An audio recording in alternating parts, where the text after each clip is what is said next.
Hello everyone, welcome to my channel. My name is Ari, and today we're going to have some more stories about our toxic life.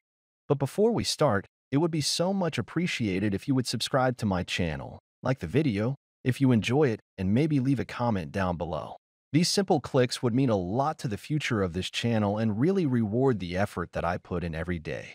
And now without further ado, let's go. Today's first story. In this story, after 8 years of marriage, OP discovered his wife was having an affair with their much older project manager, Cliff, who was helping build their dream home. He caught them together after hearing a revealing voicemail. The marriage ended in divorce, and though his wife tried to claim the house, he won it in court and later sold it, moving on. Now let's get into the story. My wife and I have been married for 8 years. We met in the workplace and started dating a few months after we started talking to each other. I thought she was the love of my life. I saw a future with her, and I wanted to build a family with her. She worked in the HR department, and I was in our sales department. Because of my job, I travel a lot for work. It was a perk that I really loved until I met her. I hated the times that I had to go away and leave her back home all by herself. We got married after 2 years of dating, and we were working on building our dream home from the ground up.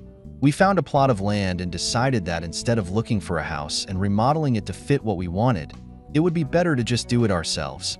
It was a big endeavor, and it was stressful at times, but we didn't regret it for a second. We hired a project manager, we'll call him Cliff. He was a jack of all trades when it came to construction work. He knew every type of person we needed to get the house up and running. I made really good money, and I was at the top of my field.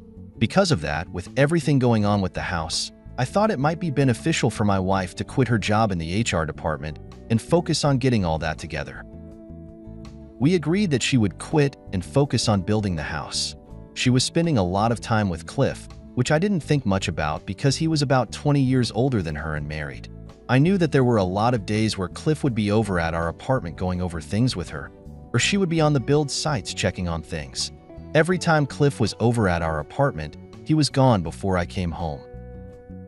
I didn't think much about it, and honestly, I was kind of relieved. The last thing I wanted to do after a long day at work was go home and make small talk with someone I barely knew. Me is somewhat odd was that sometimes I would come home on days that Cliff was at the apartment, and my wife would be fresh out of the shower by the time I arrived. I never said anything about it, but I thought it was strange. Looking back, I realized that she was likely showering after sleeping with him. I had a big sales meeting to go to in Arizona, so I made all of my travel arrangements, and I was scheduled to be gone for 4 days. I left for the conference, and the first 2 days were fine. My wife usually called me around dinner time while I was away, and she did just as she always did one night. I was at dinner with a colleague, so I didn't answer the phone. I knew that it was my wife, and I figured she would just send me a text message after I didn't answer. I didn't pay attention to my phone for the rest of the night, but when I got back to my hotel room, I saw that I had a 3-minute-long voicemail from her. We never left voicemails for each other, so it was odd. On top of that, it was 3 minutes long. I have never seen a voicemail that long in my entire life. I listened to it and was pretty surprised about what I heard.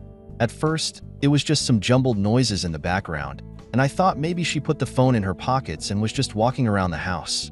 I almost stopped and deleted it, but then I saw the transcript. There were some indications that she might have been having a conversation with someone, so my curiosity got the better of me and I listened to it. I heard a voice that I immediately recognized as Cliff's not far away from the phone. He asked if I answered, and my wife said that I didn't. He asked her how long he had to wait until he could touch her again, and she told him that since he hadn't answered her call, she wouldn't answer mine. It was quiet on the other end for the most part, but I heard an occasional moan from my wife. Toward the end of the voicemail, Cliff said something that indicated that he had performed some kind of sexual act on my wife during the voicemail recording. They both proceeded to tell each other very dirty things, and then the voicemail cut off. I was beyond shocked at what happened, and I immediately changed my flight time to leave the following morning. It was clear that my wife was intimate with Cliff. I put other pieces together after I heard the voicemail, and I figured it might have been happening for a little while. I got back to my apartment in the early afternoon the following day. I wasn't expecting to walk in on my wife sleeping with Cliff, but I did. They were taking full advantage of my absence. They stepped away from each other when they saw me, and I practically pushed Cliff out of the door of my apartment so he would leave. I told him that he was fired from the job, and he asked me to reconsider. I just slammed the door in his face. My wife tried to explain what was happening to me, but I wasn't hearing it. She kept asking me about why I was home early, and I left a voicemail for her. She immediately knew that there wasn't anything that she could do to recover from that. I told her that I was going to leave the apartment.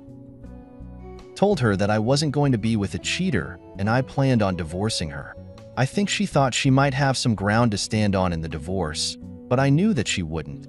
On top of firing Cliff from a job that he was making a lot of money from, I told his wife about the affair. From what I gathered, it wasn't his first time sleeping with someone else.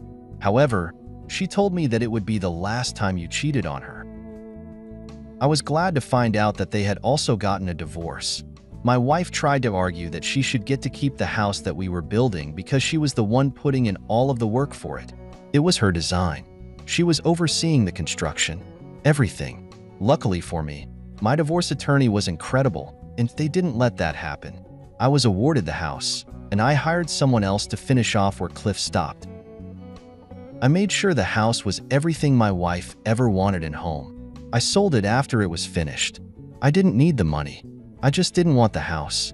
When my wife saw that, she called me and yelled at me for selling the house that she would have happily taken, but it was mine and I didn't owe it to her. I'm working now to try and move on from this. I had never been cheated on in my life before this. I know that there are people out there who wouldn't behave the way that she did, but it's hard to move past. I'm hoping that sometime soon in the future, I'll be able to move on. Today's second story. In this story, OP met a woman at a family reunion. They dated for 2 years before he proposed. However, a week before their wedding, he discovered her cheating with his stepbrother. He confronted them, ended the relationship, and kicked her out. She faced legal trouble and job loss afterward, feeling regretful. Now let's get into the story. I, 26 male, was at my family reunion when I saw her 23 female for the first time. She was helping my stepbrother escort my grandmother to one of the picnic tables where she could sit down. I watched this woman talk and laugh with them for a while. I didn't know who she was or why she was at my family reunion, but I hoped she wasn't related to me. She had curly hair that draped her feminine shoulders. She played a few games of volleyball with me and my siblings, cousins, and one uncle. I introduced myself afterward, and she told me her name was Maureen. She worked as a nurse aide for the elderly in the area, and my grandma was one of her clients. My grandma asked Maureen to change her schedule this week just so she could attend the reunion, and she did. This woman appeared to be so caring and genuine. She was active, smart, helpful, caring, beautiful, all the things I wanted in my future spouse. Maureen admitted she was eager to meet the rest of her family because she told her a lot about us. She smiled and tucked her hair behind her ear. That's when I asked her to dinner the following Thursday, and she happily accepted. During this time, I was attending the same tech school as my brother and cousin. My fiance hung out with the three of us a lot. They teased me about us being inseparable, but I was so happy I didn't care. After dating for 2 years, I bought a ring and planned a surprise party to propose to her. One random night, my grandma called her and asked her to come over because she was feeling sad and alone. Of course, she showed up, walked in, turned on the lights, and found my family, mixed with some of hers, standing around us. I was down on one knee proposing. She said yes, so we celebrated and started planning our happy-go-lucky Irish wedding. My fiancée put a lot of her own finances into the arrangements, which made me feel good. I felt like she was serious about me and our permanent future together. She continued working during this time, but it wasn't until about 5 months before the wedding that she started coming home late. When I asked her why, she blamed her old male client, calling him stubborn. One morning I got to work and realized my phone hadn't been charging overnight for some reason. I didn't have a charger with me, so I just texted my soon-to-be wife to let her know my phone was going to die, but that she could contact me via email or calling the office. My phone died before she replied. I didn't hear from her at all, so I just worked through the day as normal. When I pulled up to the house, I saw my stepbrother's car. He was loading an 8-foot ladder into the back seat. He told me the ceiling fan fell down in our dining room today, so Maureen called to have him replace it. She was sweeping the kitchen when I walked in, and she was relieved to see me. She said it nearly hit her when it fell, and she was glad my brother knew how to install the new one because it was way over her head. No pun intended. Life was pretty great, and all was well until the week before the wedding. My fiancée had told me she planned to take off work for 6 weeks. Some paid vacation, some not, and her time off was to start the Monday before the wedding. When that day came, her alarm went off at 6 a.m. She started getting ready for work, and I asked her why. She quickly and abruptly told me that she simply couldn't take off work from her elderly male client who couldn't function without her. Her boss had failed to find any employees willing to take that shift, so she couldn't in good conscience leave him alone. I was extremely upset, but I couldn't express it because her reasoning was so selfless. I accepted it, but I told her I hoped she wouldn't be home late. It was bad enough I was going to miss time with her. The wedding was on Saturday. She supposedly worked until Friday morning, the day before our wedding. On this day, she told me she didn't have to work and she was going to have a bachelorette party. This was completely out of the blue. As far as I knew, she didn't have any friends that she saw in person. She was a responsible working lady that has been committed to me and living with me for almost 3 years. She never mentioned hanging out with a friend in all that time. We only ever did stuff together or with family. I asked her who was hosting it, and she said a girl's name. To my surprise, she was friends with this girl on social media. I asked her how long she'd been planning this, and she told me it was just that morning that her friend called her and suggested it, along with an apology for not thinking of it sooner. This was also strange. I asked for her friend's phone number or if I could see her phone, but my would-be wife refused. She said after all this time, I could trust her to be worthy of the wife title. She didn't look me in the eye when she said it. She was putting her phone in her purse and heading out the door, reassuring me that she wouldn't do anything to justify our relationship, not after putting so much money into the wedding. I didn't like that that was her reason for not doing anything stupid. She didn't say it was because she loved me, and I didn't hear from her for hours. I had a feeling that something terrible was happening, and I needed help to figure it out. I drove to my stepbrother's house. You can't imagine how sick I felt when I saw my wife's car parked next to his. All was quiet when I pulled up. The doors were locked, but the glass sliding door to the bedroom had gaps in the blinds. I could clearly see them having intimate. I started pounding on the glass, yelling at them. They heard and saw me right away. My brother just kept cussing and trying to get his robe on. My not-so-trustworthy fiancé slid off the bed to hide behind it on the floor, taking the blanket with her. He finally let me in because he didn't feel like he had a choice. I punched him square on the jaw. He twisted and fell back, crashing on the end table. My fiancé called me crazy, saying I wouldn't get away with attacking him in his own home. I called her a few choice words and said if she was worth anything, she wouldn't be here doing this. She was nothing but a 304 that didn't deserve a husband. She had the nerve to say that she only started talking to my brother because I was boring. I quickly put up a wall within my mind. I didn't need to hear what this girl thought of me. The truth was that she started looking at him the same day she met me, and she was probably seeing him behind my back for at least several months. She was a dishonest waste of space and time who didn't know which man she wanted. So she was dumb enough to lie and sleep with both. Since before the ceiling fan incident, my stepbrother and I hadn't communicated. I was just busy with work and wedding planning and didn't think much of him. Little did I know that during that time, my fiancée was telling him that she was having doubts about the wedding and lied about moving back in with her parents. He told me this as soon as we made eye contact. I immediately yelled back, asking him why he didn't try to reach out to me and chose to start sleeping with my fiancée instead. He said he couldn't tell me how sorry he was that he was a careless moron.